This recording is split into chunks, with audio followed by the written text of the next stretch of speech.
press briefing. For years now, life has been very difficult for millions of Kenyans due to unemployment, low incomes, and the rising cost of essential commodities. The COVID-19 pandemic worsened this situation in two directions. The measures taken to contain the spread of infections basically shut down the economy, closing up opportunities to work and earn a living, and disrupted global supply chains, causing shortages that drove the prices of basic goods beyond the reach of many households. In addition, Kenya and the entire Horn of Africa region underwent 5 successive seasons of failed rains, leading to devastating famine, death of livestock, and withering of crops, further worsening food shortages. The resultant economic hardship followed years of declining agricultural production in our country. This meant that the earnings of people employed in agriculture, who make up to 70% of the country's workforce, were diminishing as the cost of living rose steeply. Scarcity of essential food items drove the cost of food as a share of household expenditure all the way to 54% on average. For these reasons, the bottom-up economic transformation agenda recognized that Kenya's poor economic performance was primarily due to underperformance of agriculture. Agriculture's contribution to employment, to incomes, foreign exchange, cost of living, and industrialization has two related implications. One, neglecting to invest in agriculture deprives the economy of a tremendous opportunity to grow steadily, increasing unemployment, poverty, and inequality. Two strategic interventions in agriculture can ignite the national economy and set it on the path to inclusive growth. On my first day in office, I outlined to the nation the hard times and difficult choices we faced, as well as the respective costs and benefits of policies at the time and the strategies proposed in our agenda. It was clear that low agricultural productivity was not only raising the cost of living, but also driving poverty among millions whose livelihoods are connected to agriculture. Now, as I've said, 70% of all employment is from the agricultural sector, with its linkages in manufacturing, value addition, and agro-processing. At the same time, the importation of food items and expenditure on subsidies, including duty waivers, were depleting our foreign exchange and exerting severe budgetary pressure without attacking the fundamental productivity problem. We were living dangerously and beyond our means. I therefore propose to retire the prevailing policy of subsidizing consumption in favor of subsidizing production. Instead, we started investing in agriculture, the country's biggest employer, largest contributor to our GDP, and the mainstay of all our rural communities and economies. The strategic objective of this intervention was to facilitate all Kenyan farmers to transform their production from a futile struggle for meager subsistence, which comprises brief moments of food availability, followed by long periods of scarcity, malnutrition, and poverty. Instead, we transformed this to surplus production, food security, and sustainable incomes. Because arable land in Kenya is limited and our population has increased over the years, the only way to increase agricultural productivity is through the use of high-quality inputs, in particular fertilizer, which significantly increases crop yields in the same area of land, use mechanization, and support farmers to be able to produce. In other words, by addressing the cost, quality, and availability of inputs and associated direct production expenses, we were setting out to liberate our agricultural sector from chronic underperformance and transforming it into the primary driver of our bottom-up economic transformation agenda and the foundation of Kenya's prosperity, industrial capacity, and competitive advantage. Upon assuming office, therefore, I announced that the government would prepare farmers for the last planting season that was late last year by making available 300,000 metric tons or 6 million bags subsidized at 3,500 each, down from 7,000 a bag last season. The program was going to be accompanied by a farmer registration exercise and the deployment of an accurate and transparent e-voucher system for managing distribution of the farm inputs. We were also going to collaborate with county governments to facilitate last-mile delivery to farm gates. I am very happy that some county governments actually worked with us on this exercise, and we were able to open additional stores in different parts of the country. Earlier in the year, I presided over the launch of the first phase of the subsidized fertilizer program and the inaugural phase of the National Farmer Digital Registration exercise.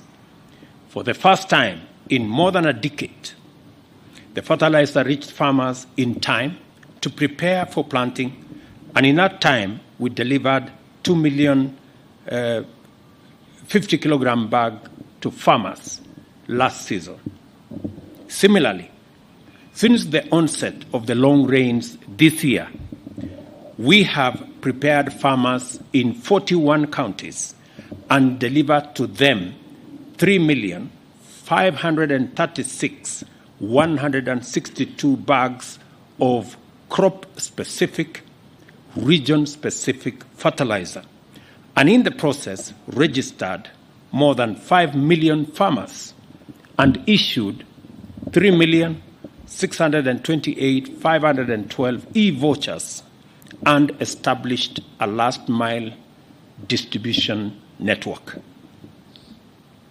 For the first time in our country's history, we are providing farmers with fertilizer whose formulation is customized to feed crops with their specific requirements of elements and address local soil nutrient composition. It is also the first time that fertilizer has been delivered directly to farmers on the basis of land acreage and crop production, thanks to technology. Our last mile logistics were enhanced through effective partnership with county governments, and as a result, counties and communities made warehouses and stores available to the National Cereals and Produce Board to serve farmers efficiently and as close to them as possible. ICT, once again, proved to be a game changer for our innovative intervention to serve farmers. After working with local administration to register farmers, and I must congratulate my deputy for spearheading that process, we collaborated with Safaricom to develop and deploy the fertilizer e-forger system to administer the fertilizer subsidy transparently, accurately, and efficiently. By cutting out brokers, middlemen, and other intermediaries, we have eradicated corruption and inefficiency from the program in order to concentrate maximum benefits on the farmer. The crops targeted by the e-voucher subsidized fertilizer program are maize, coffee, sugarcane, potatoes, rice, tea, cotton, edible oils, and tomatoes. The total amount spent so far on the fertilizer subsidy program is a small fraction of the annual cost of consumption subsidies, and yet its impact is nothing short of tremendous. In 2017, Kenya produced 39 million bags of maize. In 2018, production rose to 44 million bags of maize, but later came down to 40 in 2019, and again 40 million bags in 2021. Our target this year and annually going forward is to produce 61 million bags annually between this year all the way to 2027. Long rains annually account for 80% of our season production. From the long rain season alone, which is underway, and we want to thank God that we got rain this year, better than the last several years.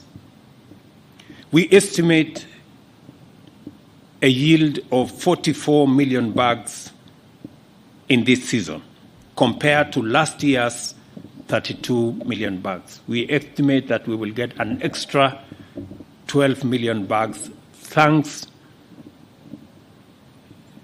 by the grace of God, to the rains that we got, thanks to the patriotism of our farmers. If there are patriotic citizens of our country, it is our farmers. Our farmers have come in full force.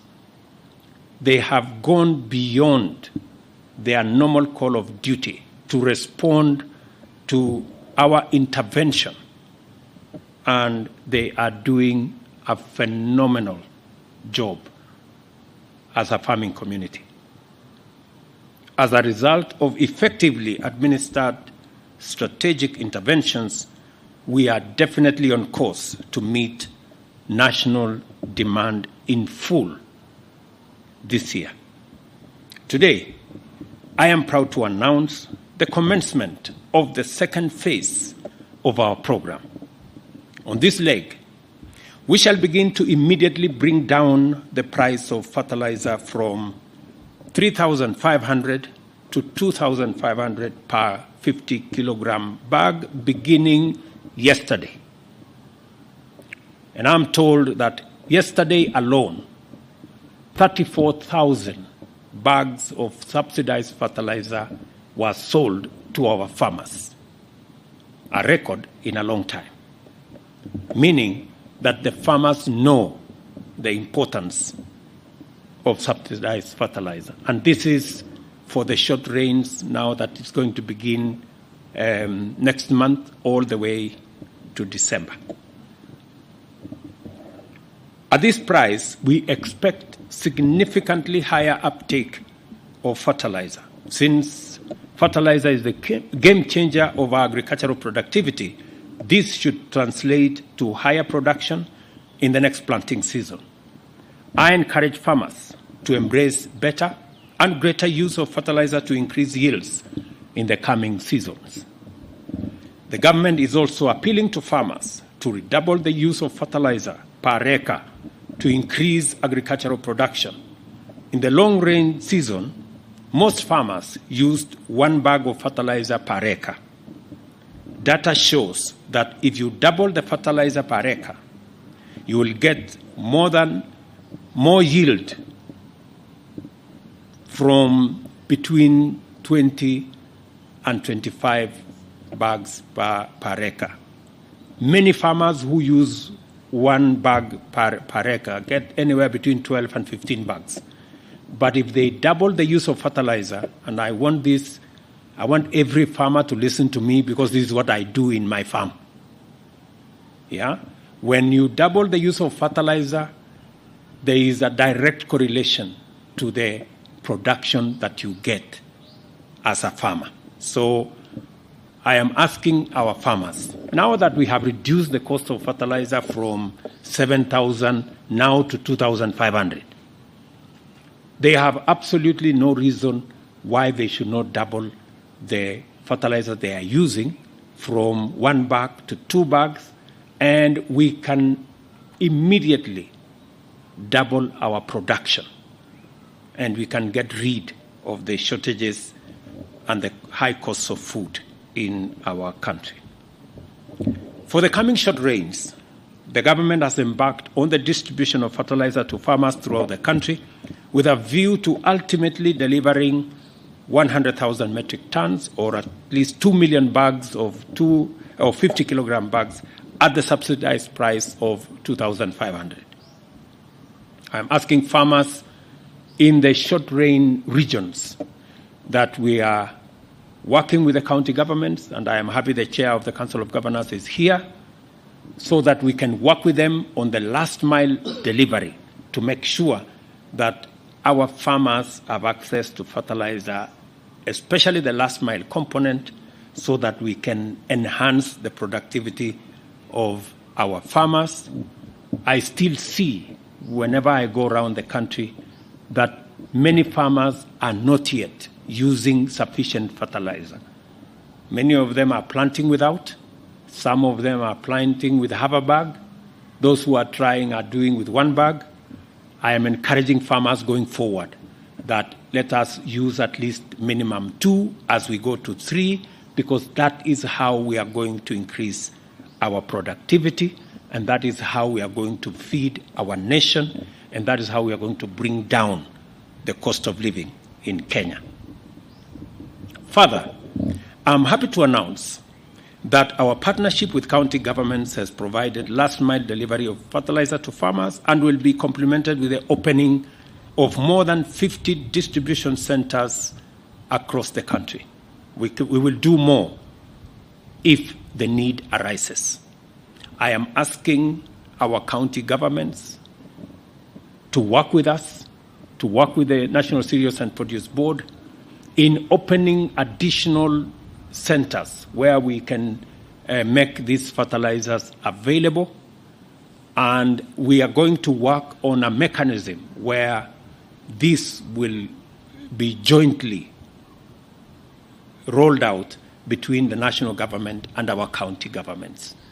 And we can agree on how the last mile can be worked out. My suggestion would be the county governments provide the space and the stores, and as a national government, we will work with them in making sure that there is personnel which can be shared between the county and the national government to make sure those stores run efficiently and serve the farmers as best as we all want. As we prepare for a bumper harvest, thanks to a successful collaboration between the Almighty God who has given us rain, the government of Kenya who has delivered fertilizer, and our very hard-working farmers who has done the most. I also take this opportunity to convey more good news to our farmers. We are now implementing a national initiative to acquire 100 dryers, which will be distributed strategically to various NCPB depots nationwide, with the aim of serving maize farmers as well as cereal farmers at subsidized and highly affordable rates. I know, for example, that farmers have been spending anywhere between about 60 shillings per 90 kilogram bag of maize and thereabout. We are proposing that this year, Government of Kenya is going to meet half the bill for drying. Again, this is our strategy to make sure that we eliminate post-harvest losses. As we all know, we have seen farmers trying to dry their produce in all manner of ways, on roadsides, along the roads, in all manner of places. I want to tell our farmers that the government of Kenya is not only going to provide the facilities for them to do the drying, but we are going to meet half the cost of drying so that we minimize on the almost 20-30% losses that we that normally we lose because of management of the post-harvest challenges.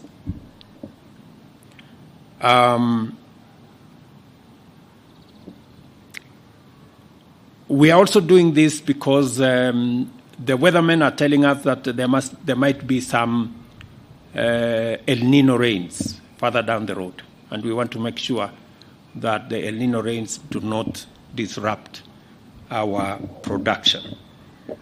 Just as we have maximized farmers' comfort by eliminating middlemen, brokers, conmen, and intermediaries in the distribution of inputs through ICT, we are also maximizing farmer returns from their produce by likewise removing brokers, middlemen, and others, as well as other perennial marketing challenges related to cereals and pulses.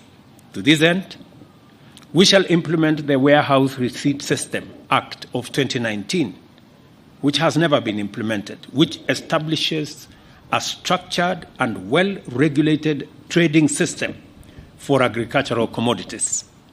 This system creates an ecosystem with opportunities for the private sector and National Cereals and Produce Board to provide a trading platform that links buyers and sellers and facilitates access to credit by agricultural producers. The warehouse receipt system also supports the reduction of post-harvest losses and cushions farmers against low farm gate prices.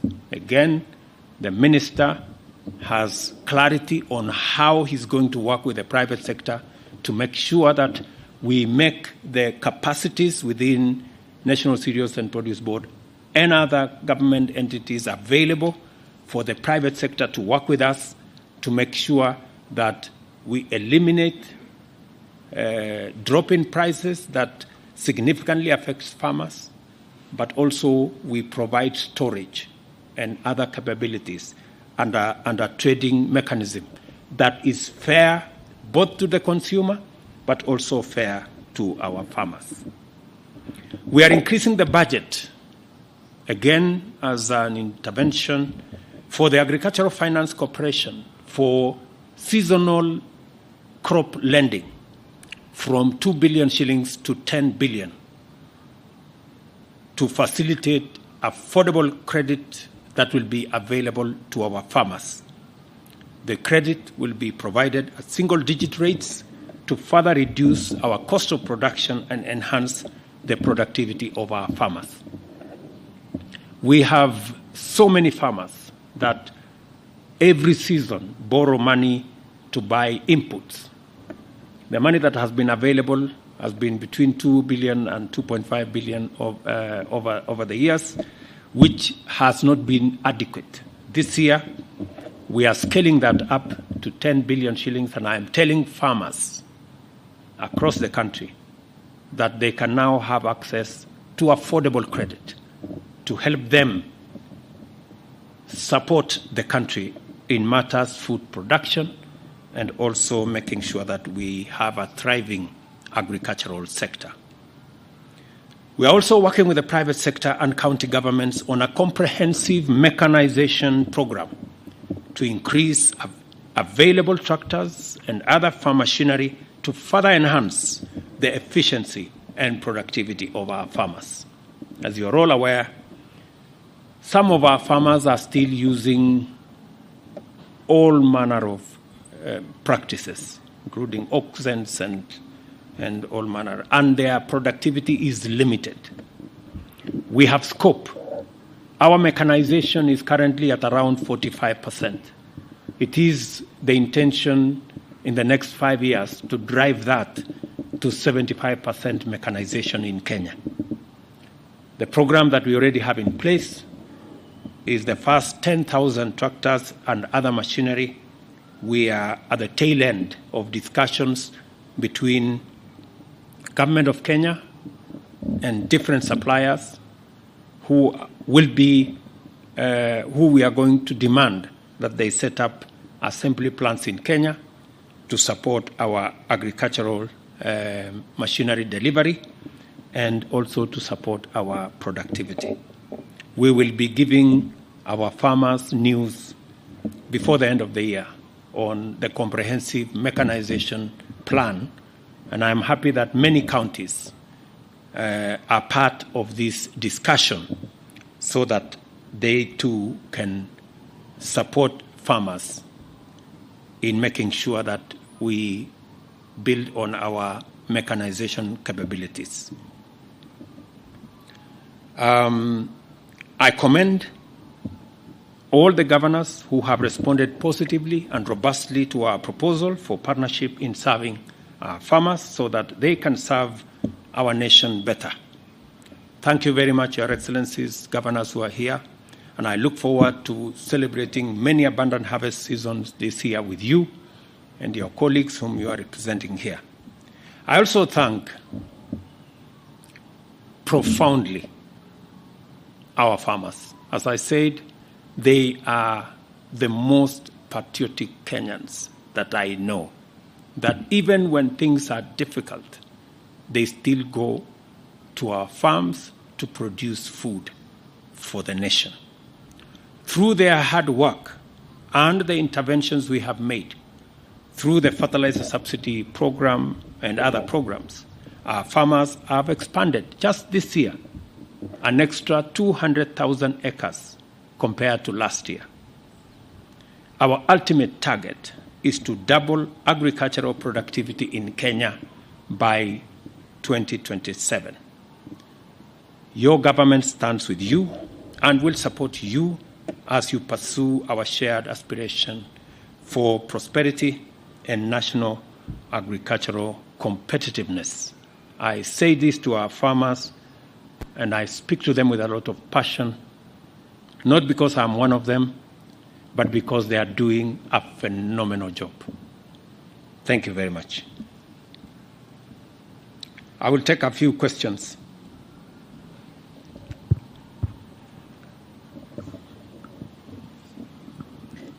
My name is Chemutai going from Citizen TV, and I have one question. There's been concern by sugarcane farmers in parts of Western and Nyanza. Some factories have closed shop, and Kenyans are actually concerned about the price of sugar because when you look at the period when you took over power, sugar was about 300 shillings, and now 2 kgs is retailing for about 510. So the concern is what is pushing the price of sugar up, and what interventions the Ministry of Agriculture and the administration is using to cushion the farmers. Thank you. Thank you very much. I agree with you that there is concern around sugar. Some of the, we've had confusion and chaos actually in the whole sugar subsector. And we are streamlining that sector because the whole sugarcane sector has been riddled with all manner of confusion and poaching of sugarcane from one corner to another. The others, everybody refusing to work in accordance with the law. In fact, the reason why many companies have closed shop temporarily is because there is no cane to harvest. And they were even harvesting cane that is not mature. We have had serious consultations. The minister, AFA, has been on top of that game. It is true, the prices have gone up. We have been reluctant to work against farmers by opening, always been a problem in Kenya, that sometimes importation has been used to destroy the whole sugar industry. We have been careful, we have been methodical, but finally we have given licenses for the importation of sugar into the country. Initially, we started with Comesa sugar. Finally, it was not available. We have, as required by the signatories that we are signatories to, we cannot open sugar to other markets before we start with the Comesa sugar. Now that we have ascertained that there isn't sufficient supply in the Comesa area, we've now opened globally. And I want to announce that I think in the next 1 or 2 weeks, at least by mid of this month, we will see a different situation pertaining, because that's the time we expect stocks of sugar to come into the country. But additionally, I did undertake during the campaign to sort out the whole sugar subsector. We've been in consultations with the stakeholders. The minister here has had a meeting with all the governors from the sugar growing areas. He has had a meeting with all the members of parliament.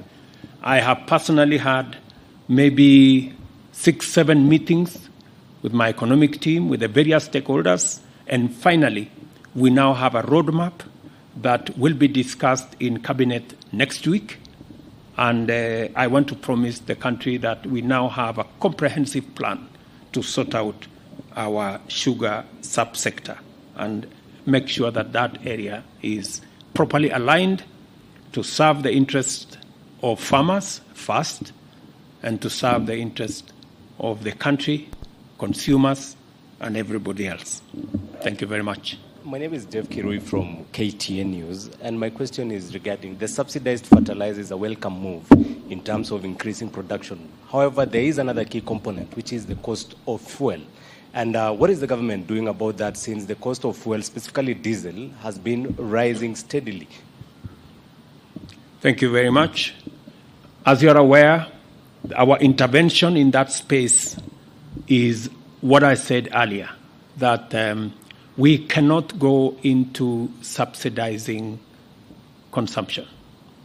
And the interventions we are making in making sure that we have a farmer community that is motivated to produce food. And you can see from the numbers that by reducing the cost of fertilizer, we have an additional 200,000 acres of farmland that has been brought into production. We have the uptake that is phenomenal. I just told you that in one day, we sold 34,000 bags of fertilizer, the highest this season. It tells you that the interventions we are making, the farmers are responding. We cannot obviously intervene in everything, but we intervene in the areas that we believe will give us the highest return on our intervention, and an intervention that is targeted. There is no way, for example, you can target fuel for agricultural production. It becomes a very difficult exercise to target. We can easily target fertilizer because you cannot use fertilizer to do anything else. It's only to plant. That's why it's easy. And the reason why we have taken this approach is that we want policy interventions that cannot be abused, that cannot be subjected to corruption, that cannot be diverted. And that is why we are intervening in the manner in which we are. Your Excellency, my name is Mwangi Maina from Inoro TV. My first question is, you have rightfully said that one of the challenges we face as a country is an inadequacy of land and population. But in some of the most productive counties, we have seen a craze of land subdivision. What is your government doing to ensure that we do not lose all the arable land that we are having? Secondly, concerning the coffee sector, right now... Why don't I answer you that one? Okay, it's okay, sir. Affordable housing. The reason why we have affordable housing, and you've asked a very important question. The reason why we are working on affordable housing is because we want to reverse the land fragmentation for settlement that is going on in Kenya, denying us the opportunity to use that land for agricultural and food production. Instead, it is being subdivided for settlement. Affordable housing will help us reverse that trend, consolidate land for agricultural productivity, and use the land we have for settlement by making sure that affordable housing consolidates land that is settled for housing so that we can free up land that currently is being abused through subdivision, and we can then make that land available for agricultural productivity. Finally, you can Mr. go to President, on coffee sector, currently we are not having coffee that is being sold in the Nairobi Coffee Exchange, and you know the government is having plans to revitalize the coffee sector. What is happening currently? We've had challenges in the coffee sector. We also, I made a commitment during the campaign that we are going to sort out this sector. We have people in that space who are chronic. And because we have to sort out that space, we've had to make some difficult decisions. Including this morning, we were having a conversation about coffee. What I want to promise the coffee farmers is that we are going to sort out this area. Imagine last year, we even made fertilizer available at 3,500 for coffee farmers. But the cartel in the coffee sector could not even allow the farmers to pick the coffee of 3,500. They were still selling fertilizer of 5,000 to farmers by force. Can you imagine that? So we are on top of it. I want to promise the coffee farmers, I know coffee farmers are not making money the way they should. Current going prices of beans is maybe 50, 60, 70 shillings. We made a commitment that we are going to have a floor price of between 100 and 120 shillings per kilo, going upwards, progressing towards 150. That is where we are going to take this. There has been a challenge of the auction. We have agreed tentatively that there will be an auction next week to make sure that the whole process does not stall. But finally, we will sort out matters around the sale of coffee. Farmers are getting a raw deal in the whole of that exercise. And 2-3 people have taken that whole sector hostage. And I want to promise our farmers that the government of Kenya is going to sort it out. Your Excellency, my name is Grace Kuriakanja from TV47. 2 questions. I'll go with the first. What plans does the government have to harvest water now that, like you said, we have an early warning from the weatherman? And your second question? My second question, Your Excellency, is ahead of the anticipated talks between Kenya Kwanza and Azimio. Please, let's not go there. Let's not go there. So let's stick with the first question. We have a whole program. As you have seen, we have already advertised the first 33 mega dams. The analysis is going on at the moment of the various tender documents as part of our big plan on water harvesting. Our stretch is to do 100 mega dams, to do close to 1,000 micro dams, and close to 3,800 water ponds around the country. That is a program that Alice Wahome, CS Alice Wahome and her team are working on. They will be sending a brief to Cabinet in the next 1 week, and we are well on course on harvesting water because it is a major component that is going to drive our farming through irrigation, is going to drive our health through making sure that there is clean water for drinking, is also going to drive our livestock industry by making sure that we have water for livestock. So is a very important sector. It is one of our big focus, our big tickets, and we are working on it. Thank you very much, my name is good people. My name is Gitao Wanjiko, and my question touches on Pelis or Shamba system. I would like to know how does it contribute to the food security? And on the other hand, we have felt, and some people feel that the Shamba system contribute into environmental degradation. And your government is so serious in terms of conserving the environment. How are you going to intermarry the two so that maybe we can exploit the Pelis system and as well as we contribute or we conserve the environment? Our focus at the moment is on growing 15 billion trees in Kenya. We have a comprehensive plan on how that is going to be achieved. And we will be making a statement, a comprehensive statement on all the challenges we are having and what needs to be done to make sure that we respond appropriately in that space. I know there has been concern, for example, on the lifting of the moratorium on tree harvesting. I want, for avoidance of doubt, that will not be an occasion to reverse our tree planting exercise.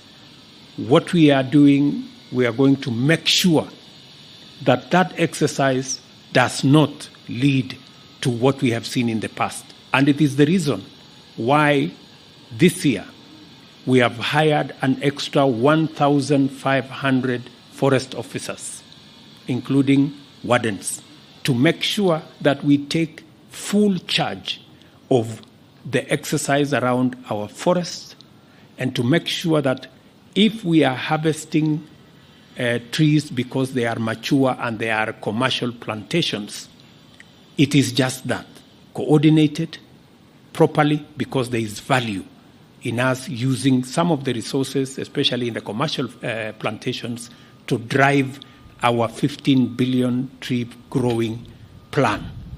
The resources that we need in that space is going to be plowed back. In fact, there is no single coin that is going to come from commercial forestry and the harvest of commercial trees that's going to go outside, making sure that we drive our plan on 15 billion trees. But again, we are going to issue a comprehensive statement in that direction.